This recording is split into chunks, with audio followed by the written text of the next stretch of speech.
called from retirement, which I had supposed was to continue for the residue of my life to fill the chief executive office of this great and free nation,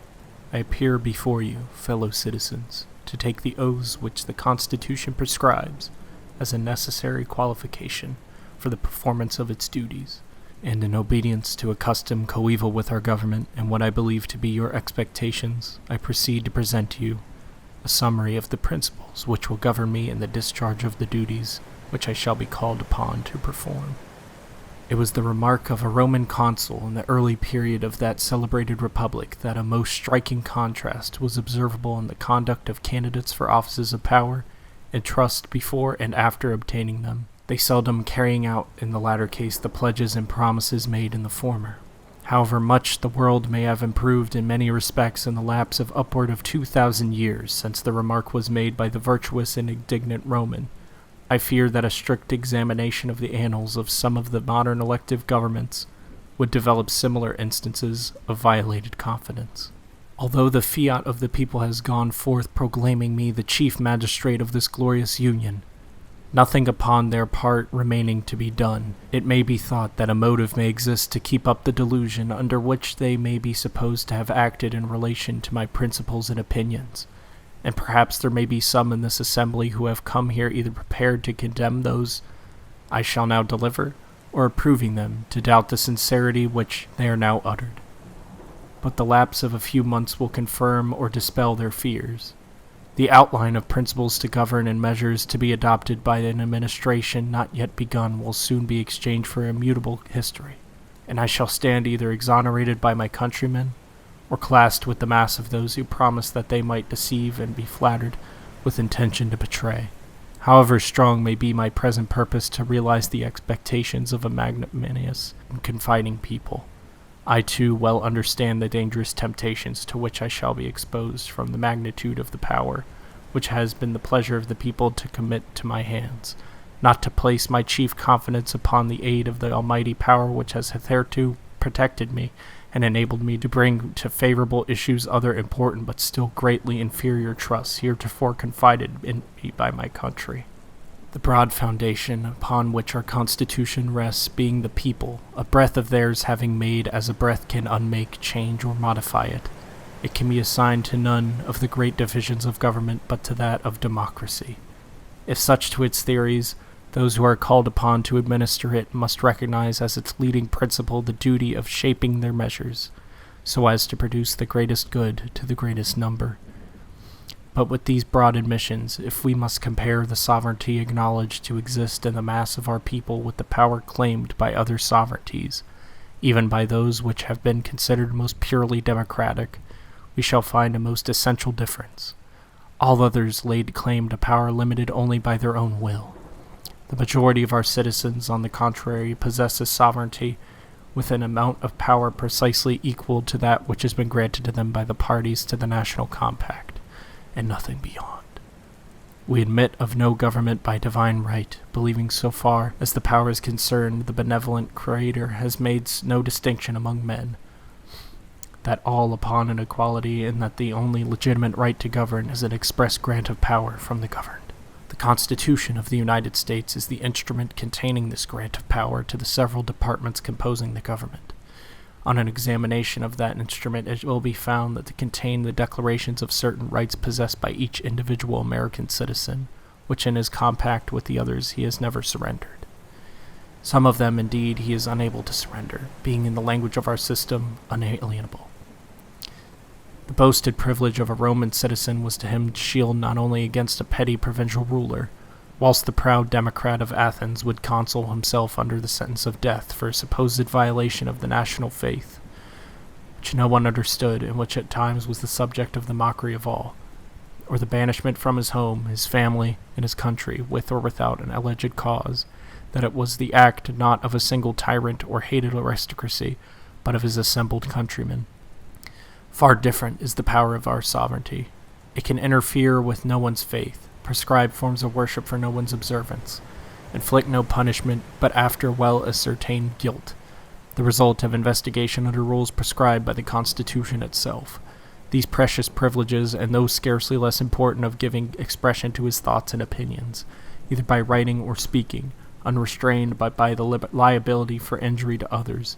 and that of full participation in all advantages which flow from the government, the acknowledged property of all, the American citizen derives from no charter granted by his fellow man. He claims them because he is himself a man, fashioned by the same almighty hand as the rest of his species and entitled to the full share of the blessings with which he has been endowed upon them. Notwithstanding the limited sovereignty possessed by the people of the United States and the restricted grant of power to the government which they have adopted, enough has been given to accomplish all the objects for which it was created. It has been found powerful in war, hitherto justice has been administered, and intimate union effected, domestic tranquility preserved, and personal liberty secured to the citizen. As was to be expected, however, from the defect of language and the necessary sententious manner in which the Constitution is written, disputes have arisen as to the amount of power which has actually granted or was intended to grant. This is more particularly the case in relation to that part of the instrument which treats of the legislative branch, and not only as regards to the exercise of powers claimed under a general clause giving that body the authority to pass all laws necessary to carry into effect the specified powers, but in relation to the later also. It is, however, consolatory to reflect that most of the instances of alleged departure from the letter or spirit of the Constitution have ultimately received the sanction of a majority of the people, and the fact that many of our statesmen most distinguished for talent and patriotism have been at one time or another in their political careers on both sides of the most warmly disputed questions forced upon us the inference that the errors, if the errors there were, are attributable to the intrinsic difficulty in many instances of ascertaining the intentions of the framers of the Constitution, rather than the influence of any sinister or unpatriotic move. But the great danger to our institutions does not appear to me in the usurpation of the government of power not granted to the people, but by the accumulation in one of the departments that which was assigned upon another than their opponent. This danger is greatly heightened, as it has always been observable that men are less jealous of encroachments of one department upon another than upon their own reserved rights. When the Constitution of the United States first came from the hands of the convention which formed it, many of the sternest Republicans of the day were alarmed at the extent of the power which would have been granted to the federal government, and more particularly of that portion which had been assigned to the executive branch. There were in it features which appeared not to be in harmony with the ideas of a simple representative democracy or republic, and knowing the tendency of power to increase itself, particularly when exercised by a single individual, predictions were made that at no very remote period the government would terminate in virtual monarchy. It would not become me to say that the fears of these patriots have already been realized, but as I sincerely believe that the tendency of measures and of men's opinions for some years past has been in that direction, it is, I conceive, strictly proper that I should take this occasion to repeat the assurances I have heretofore given of my determination to arrest the progress of that tendency, if it really exists, and restore the government to its pristine health and vigor, as far as can be effected by any legitimate exercise of the power placed in my hands. I proceed to state in as summary a manner as I can my opinion of the sources of the evils which have been so extensively complained of and of the correctives which may be applied. Some of the former are unquestionably to be found in the defects of the Constitution. Others, in my judgment, are attributable to the misconstruction of some of its provisions. Of the former, it is the eligibility of the same individual to a second term of the presidency. The sagacious mind of Mr. Jefferson early saw and lamented this error, and attempts have been made hitherto without success to apply the emendatory power of the states to its correction. As, however, one mode of correction is in the power of every president, and consequently in mine it would be useless, and perhaps insidious, to enumerate the evils of which, in the opinion of many of our fellow citizens, this error of the sages, who government which may be calculated to create or increase the lover of power in the bosoms of those who necessarily obliges them to commit the management of their affairs. And surely nothing is more likely to produce such a state of mind than the long continuance of an office of high trust. Nothing can be more corrupting, nothing more destructive, of all those noble feelings which belong to the character of a devoted Republican patriot. When this corrupting passion once takes possession of the human mind, like the love of gold, it becomes insatiable. It is the never-dying worm in his bosom, grows with his growth, and strengthens with the declining years of its victim. If this is true, it is the part of wisdom for a republic to limit the service of that officer, at least to whom she has entrusted the management of her foreign relations, the execution of her laws, and the command of her armies and navies, to a period so short as to prevent his forgetting that he is an accountable agent, not the principal, the servant, not the master. Until an amendment of the Constitution be effected by public opinion may secure the desired object. I give my aid to it by renewing the pledge heretofore given that no under circumstances will I consent to serve a second term. But if there is a danger to public liberty from the acknowledged defects of the Constitution and the ward of limit to the continuance of the executive power in the same hands, there is, I apprehend, not much less from a misconstruction of that instrument as it regards to powers actually given. I cannot conceive that by fair construction any or either of its provisions would be found to constitute the President a part of the legislative power. It cannot be claimed from the power to recommend, since although enjoyed as a duty upon him, it is a privilege which he holds in common with every other citizen, and although there may be something more of a confidence in the propriety in the measures recommended in the one case than in the other, it is the obligations of ultimate decision that there can be no difference. In the language of the Constitution, all of the legislative powers which it grants are vested in the Congress of the United States. It would be a solecism in language to say that any portion of these is not included in the whole. It may be said, indeed, that the Constitution has given to the executive the power to annul the acts of the legislative body by refusing to them his assent. So a similar power has necessarily resulted from that instrument to the judiciary, and yet the judiciary forms no part of the legislature. There is, if it is true, this difference between these grants of power. The executive can put his negative upon the acts of the legislature for other cause than that of want of conformity in the Constitution, whilst the judiciary can only declare void those which violate this Constitution. But the decision of the judiciary is final in such a case, whereas in every instance where the veto of the executive is applied it may be overcome by a vote of 2/3 of both houses of Congress. The negative upon the acts of the legislative by the executive authority and that in the hands of one individual would seem to be incongruity in the system.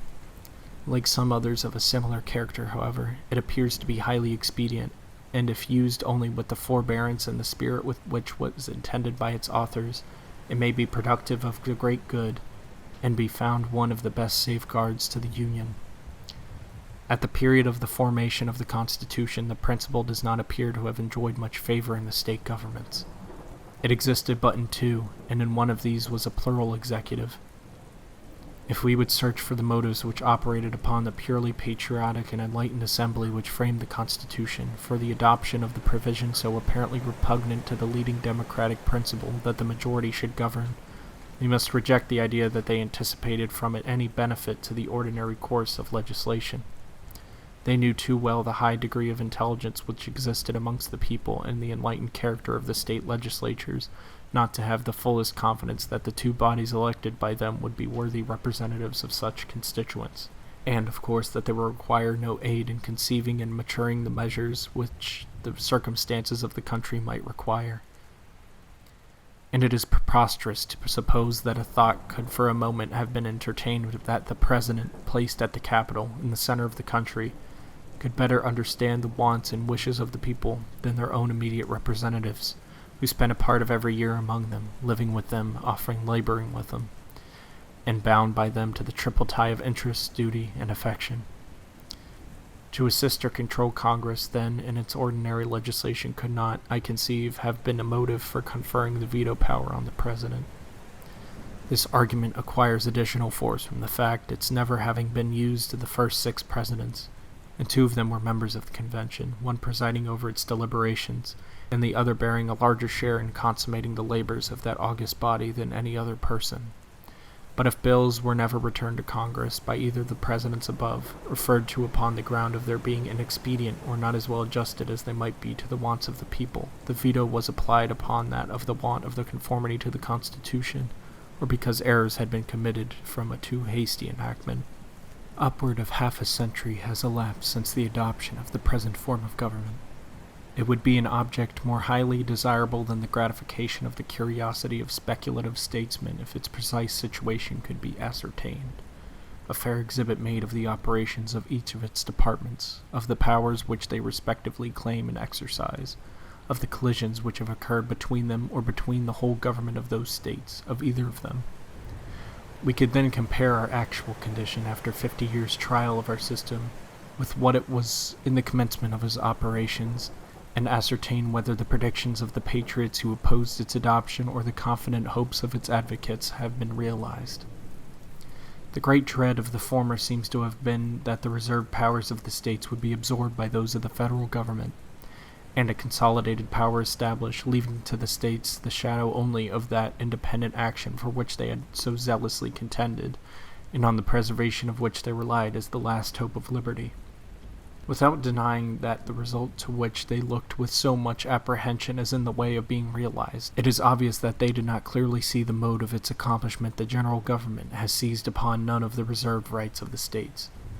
As far as any open warfare may have gone, the state authorities have amply maintained their rights. To a casual observer, our system presents no appearance of discord between the different members which compose it. Even the addition of many new ones has produced no jarring.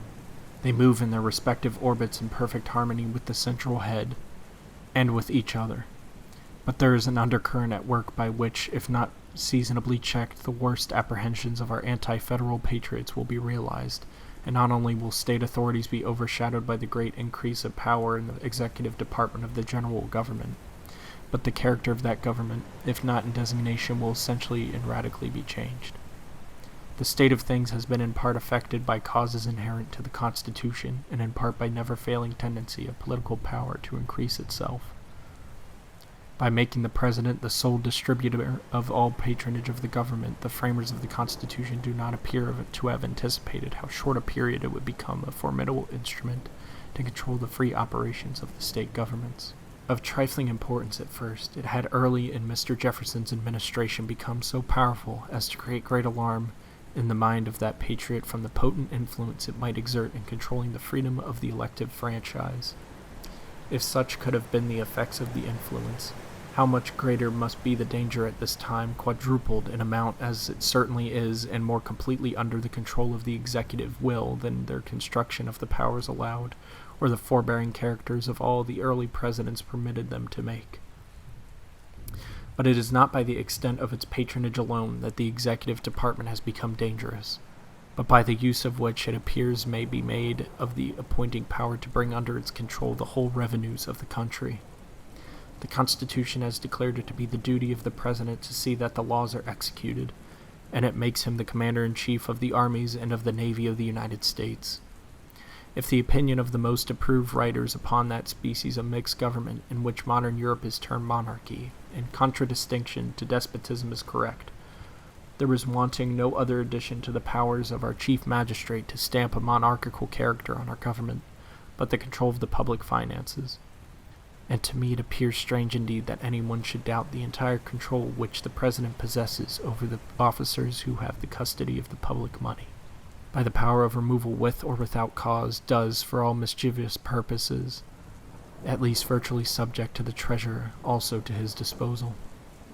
The first Roman emperor, in his attempt to seize the sacred treasure, silenced the opposition of the officer to whose charge it had been committed by a significant allusion to his sword.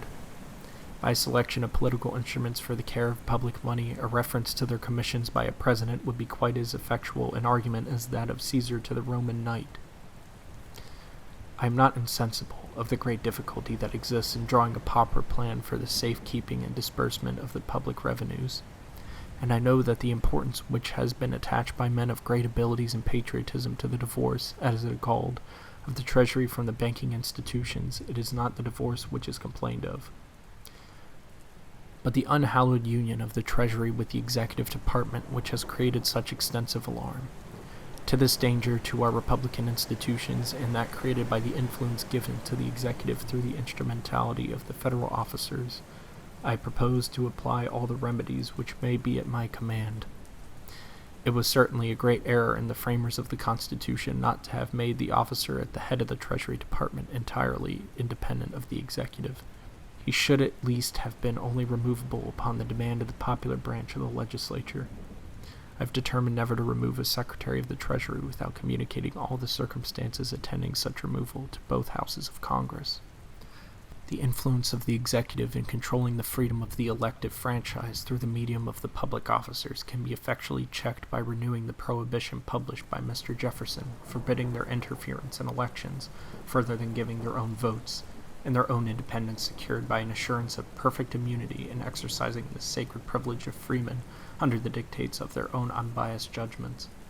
Never with my consent shall an officer of the people, compensated for his services out of their pockets, become the plant instrument of executive will.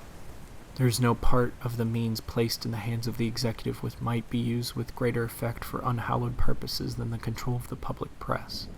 The maxim which with our ancestors derived from the mother country that the freedom of the press is the great bulwark of civil and religious liberty is one of the most precious legacies which they have left us.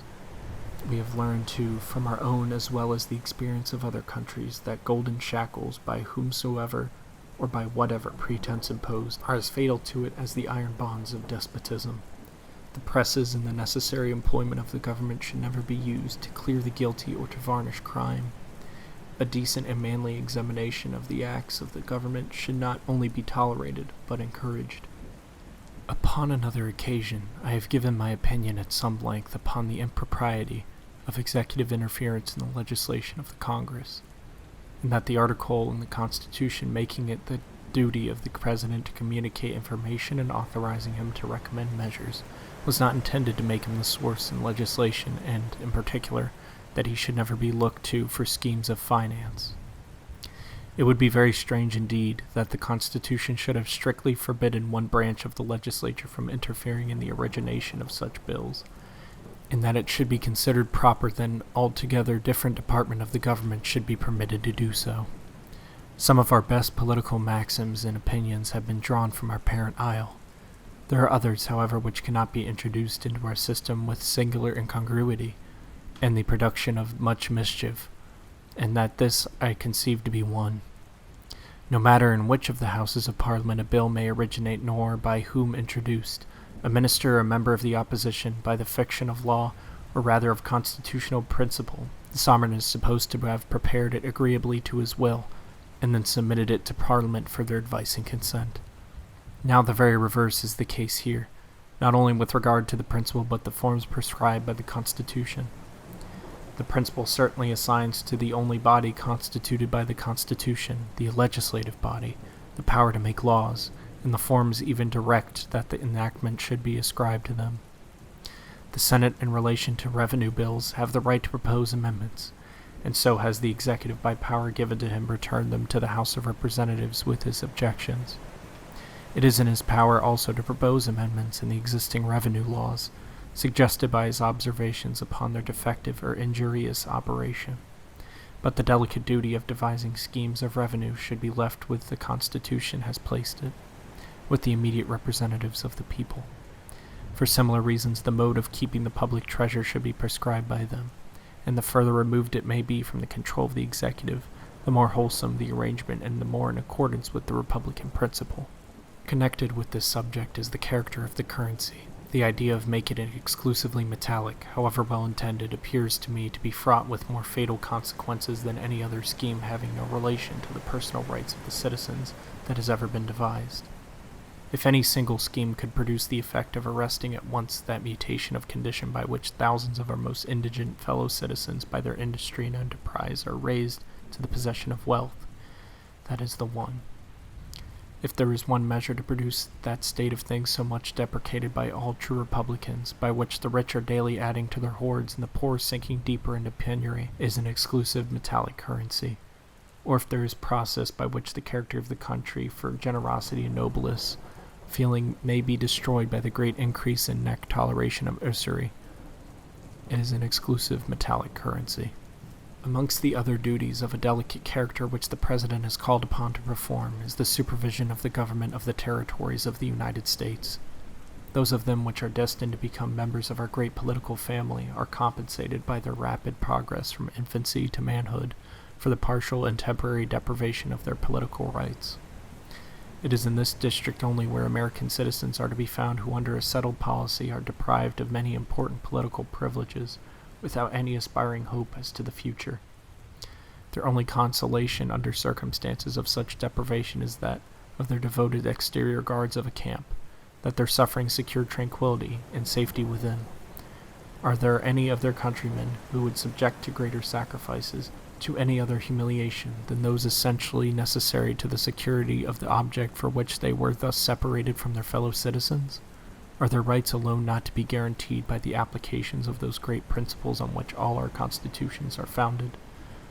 We are told by the greatest of British orators and statesmen that all the commencement of the War of the Revolution the most stupid men in England spoke of their American subjects. Are there indeed citizens of any of our states who have dreamed of their subjects in the District of Columbia? Such dreams can never be realized by any agency of mine. The people of the District of Columbia are not the subjects of the people of the states, but free American citizens. Being in the latter condition when the Constitution was formed, no words used in this instrument could have intended to deprive them of their character. If there is anything in the great principle of unalienable rights so emphatically insisted upon in our Declaration of Independence, they can neither make nor the United States accept a surrender of their liberties and become the subjects, in other words, the slaves of their former fellow citizens. If this is true, and it will be scarcely denied by anyone who has a correct idea of his own rights as an American citizen, the grant of Congress of exclusive jurisdiction in the District of Columbia can be interpreted, so far as respects to the aggregate people of the United States, as meaning nothing more than allowed to Congress the controlling power necessary to afford a free and safe exercise of functions assigned to the general government by the Constitution. In all other respects, the legislation of the Congress should be adapting to their peculiar position and wants to be conformable with their deliberate opinions of their own interests. I have spoken of the necessity of keeping the respective departments of government, as well as all other authorities of our country, within their appropriate orbits. This is a matter of difficulty in some cases, as the powers which they respectively claim are often not defined by any distinct lines. Mischievous, however, in their tendency as collisions of this kind may be, those which arise between the respective communities which for certain purposes compose one nation are much so. For no such nation can long exist without the careful culture of those feelings of confidence and affection, which are the effective bonds to union between free and confederated states. Strong as is the tie of interest, it has been often found ineffectual. Men blinded by their passions have been known to adopt measures for their country in direct opposition to all the suggestions of policy. The alternative, then, is to destroy or keep down a bad passion by creating and fostering a good one, and this seems to be the cornerstone upon which all of our American political architects have reared the fabric of our government. The cement which was to bind it and perpetuate its existence was the affectionate attachment between all its members. To ensure the continuance of this feeling, produced at first by a community of dangers, of sufferings, and of interests, the advantages of each were made accessible to all. No participation in any good possessed by any member of our extensive confederacy, except in domestic government, was withheld from the citizen of any other member. By a process attended with no difficulty, no delay, no expense, but that of removal, the citizen of one might become the citizen of any other, and successively of the whole. The lines, too, separating powers to be exercised by the citizens of one state from those of another seemed to be so distinctly drawn as to leave no room for misunderstanding. The citizens of each state unite in their persons all the privileges which that character confers, and all that they may claim as citizens of the United States, but in no case can the same persons at the same time act as the citizen of two separate states, and he is therefore positively precluded from any interference with the reserved powers of any state, but that of which he is for the time being a citizen. He may indeed offer to the citizens of other states his advice as to their management, and the form in which it is tendered is left to his own discretion and sense of propriety. It may be observed, however, that organized associations of citizens requiring compliance with their wishes too much resemble the recommendations of Athens to her allies, supported by an armed and powerful fleet. It was indeed to the ambition of the leading states of Greece to control the domestic concerns of the others that the destruction of the celebrated Confederacy, and subsequently all of its members, is mainly to be attributed. And it is owing to the absence of that spirit, and that the Helvetic Confederacy has for so many years been preserved. Never has there been seen in the institutions of the separate members of any confederacy more elements of discord. In the principles and forms of government and religion, as well as in the circumstances of the several cantons, so marked a discrepancy was observable as to the promise anything but harmony in their intercourse or permanency in their alliance, and yet for ages neither has been interrupted. Content with the positive benefits which their union produced, with the independence and safety from foreign aggression which it secured, these sagacious people respected the institutions of each other, however repugnant to their own principles and prejudices. Our Confederacy, fellow citizens, can only be preserved by the same forbearance. Our citizens must be content with the exercise of the powers with which the Constitution clothes them. The attempt of those of one state to control the domestic institutions of another can only result in the feelings of distrust and jealousy, the certain harbingers of disunion, violence, and civil war,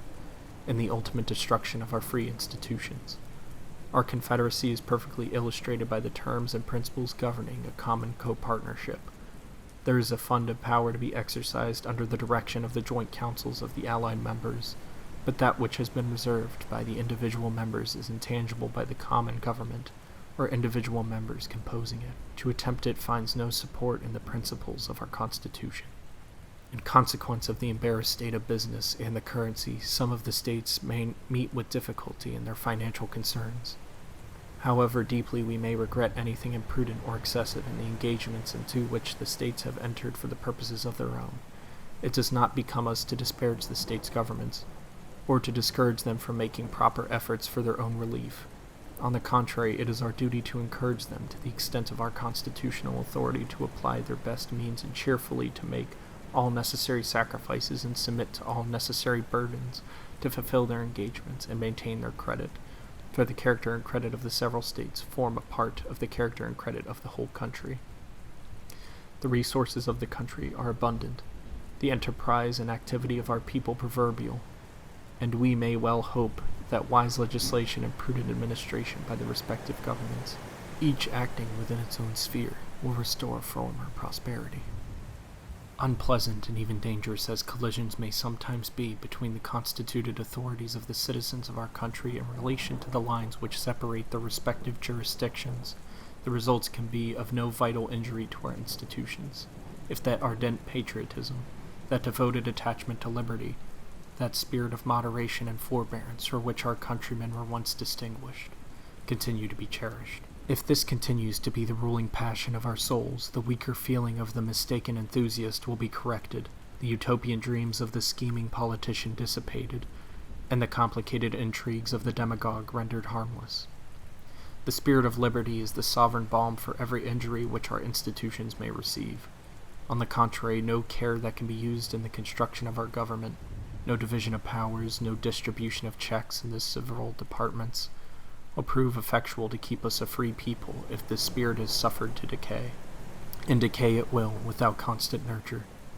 To the neglect of this duty the best historians agree in attributing to the ruin of the republics with whose existence and fall their writings have made us acquainted. The same causes will ever produce the same effects, and as long as the love of power is a dominant passion of the human bosom,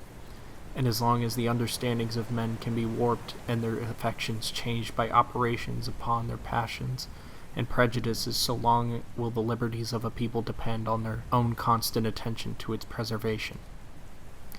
The danger to all well-established free governments arises from the unwillingness of the people to believe in its existence, or from the influences of designing men diverting their attention from the quarter whence it approaches to a source from which it can never come. This is the old trick of those who would usurp the government of their country. In the name of democracy they speak, warning the people against the influence of wealth and the danger of aristocracy. History, ancient and modern, is full of such examples. Caesar became the master of the Roman people and the Senate under the pretense of supporting the democratic claims of the former against the aristocracy of the latter. Cromwell, in the character of the protector of liberties of the people, became the dictator of England, and Bolivar possessed himself of unlimited power with the title of his country's liberator. There is, on the contrary, no instance on record of an extensive and well-established republic being changed into an aristocracy. The tendency of all such governments in their decline is to monarchy. In the antagonist principle to liberty there is the spirit of faction, a spirit which assumes the character in times of great excitement and imposes itself upon the people as the genuine spirit of freedom, and, like the false Christ whose coming was foretold by the Savior, seeks to, and were it possible would, impose upon the true and most faithful disciples of liberty. It is in periods like this that it behooves the people to be most watchful of those whom they have entrusted power, and although there is at times difficulty in distinguishing the false from the true spirit, calm and dispassionate investigation will detect the counterfeit, as well by the character of its operation as the results that are produced. The true spirit of liberty, although devoted, persevering, bold, and uncompromising in principle, that secured is mild, intolerant, and scrupulous as to the means it employs, whilst the spirit of the party, assuming to be that of liberty, is harsh, vindictive, and intolerant, and totally reckless as to the character of the allies which brings it to the aid of its cause. When the genuine spirit of liberty animates the body of a people to a thorough examination of their affairs, it leads to the excision of every excrescence which may have fastened itself upon any of the departments of the government, and restores the system to its pristine health and beauty.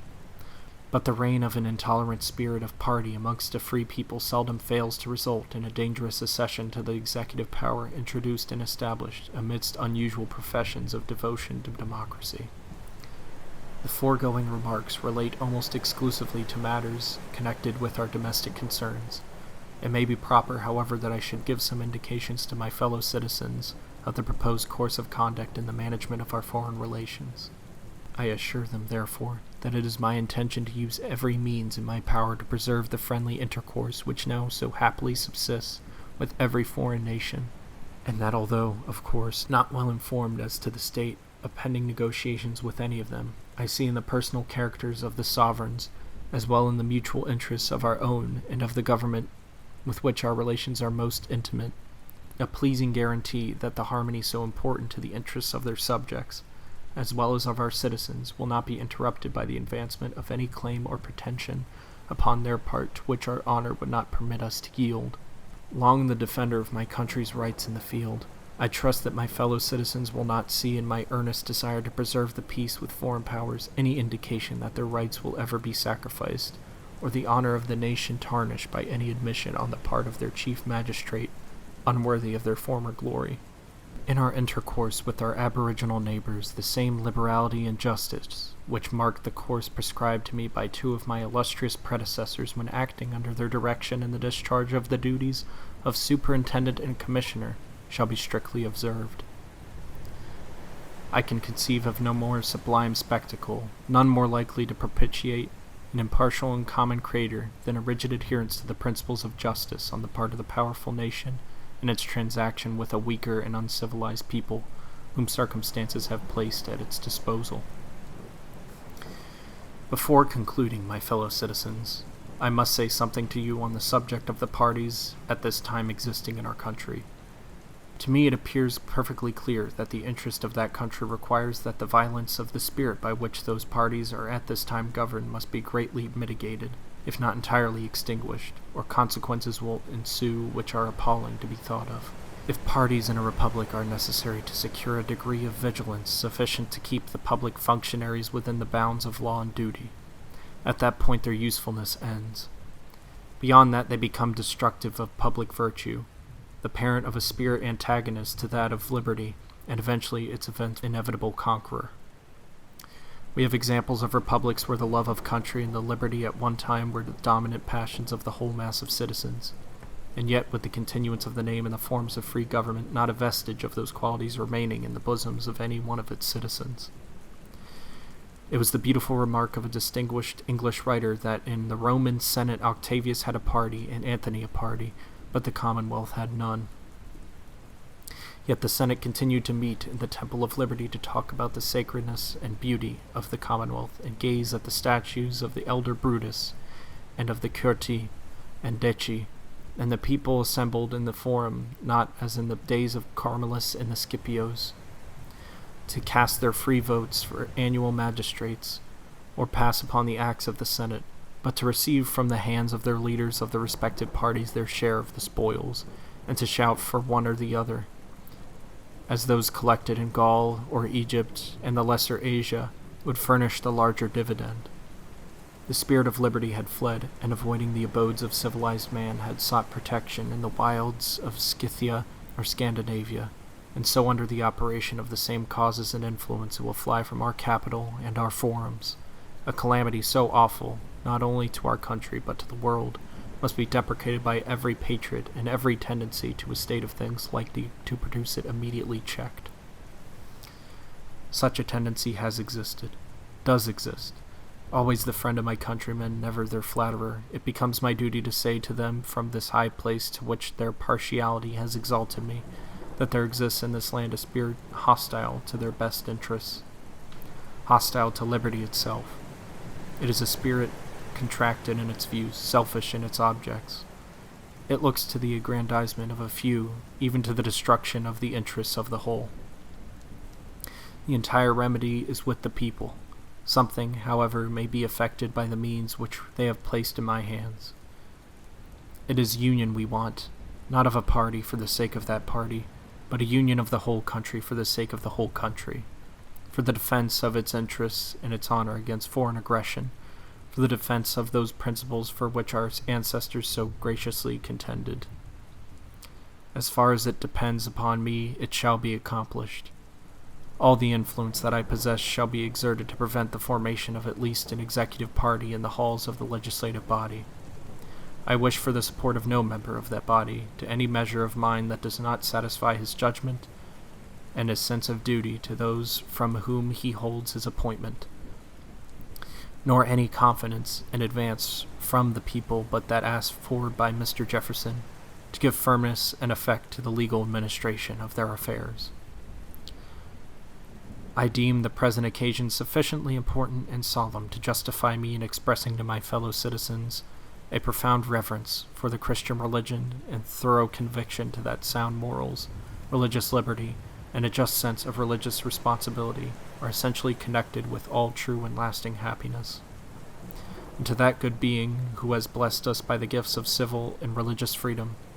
who watched over and prospered the labors of our fathers, and has hitherto preserved to us institutions far exceeding in excellence those of any other people, let us unite in fervently commending every interest of our beloved country in all future time.